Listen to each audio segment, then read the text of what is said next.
On a tous eu cette impression, que certaines rencontres, elles n'arrivent pas par hasard. C'est comme si c'était écrit quelque part.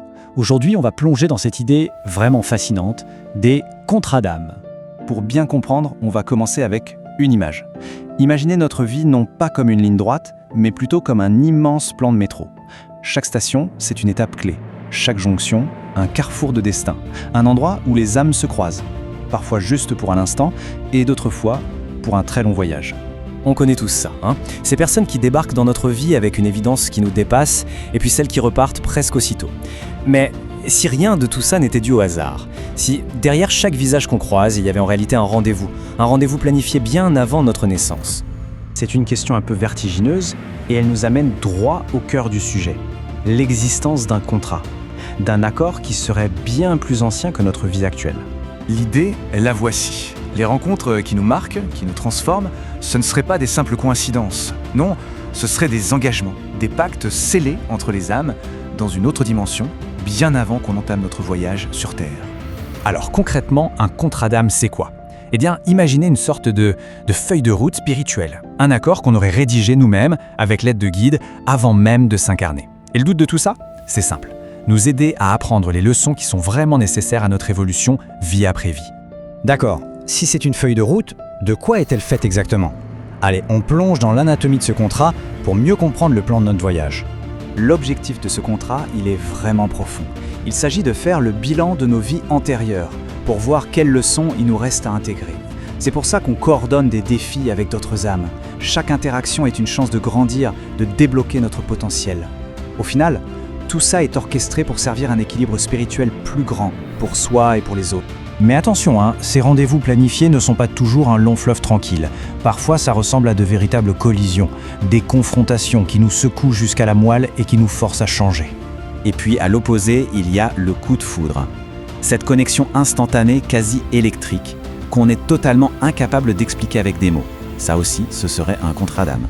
Ou alors, il y a ces rencontres qui sont juste une évidence. Cette sensation incroyable d'avoir toujours connu la personne.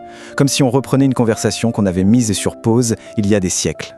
Bien sûr, certains contrats sont faits pour durer. Ils deviennent un voyage de toute une vie, une odyssée partagée avec un ou une partenaire, un ami, un parent. Et enfin, il y a les contrats les plus courts, les plus éphémères. Un simple échange de regards, un sourire, ou même un seul mot. Un mot d'un inconnu, mais qui, prononcé pile au bon moment, peut être la clé qui déverrouille tout. La réponse qu'on attendait sans le savoir. Il y a une métaphore que j'aime beaucoup pour parler des relations les plus compliquées. On les compare à une pochette surprise à l'enveloppe abîmée.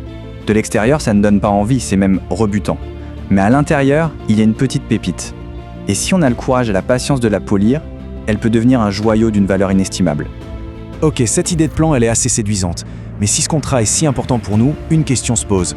Où est-ce qu'on peut bien le trouver ? On pourrait imaginer plein de choses, non ? Peut-être un vieux parchemin caché ? Un tatouage invisible sur la peau ? Qui sait ? La réponse en fait est beaucoup plus poétique.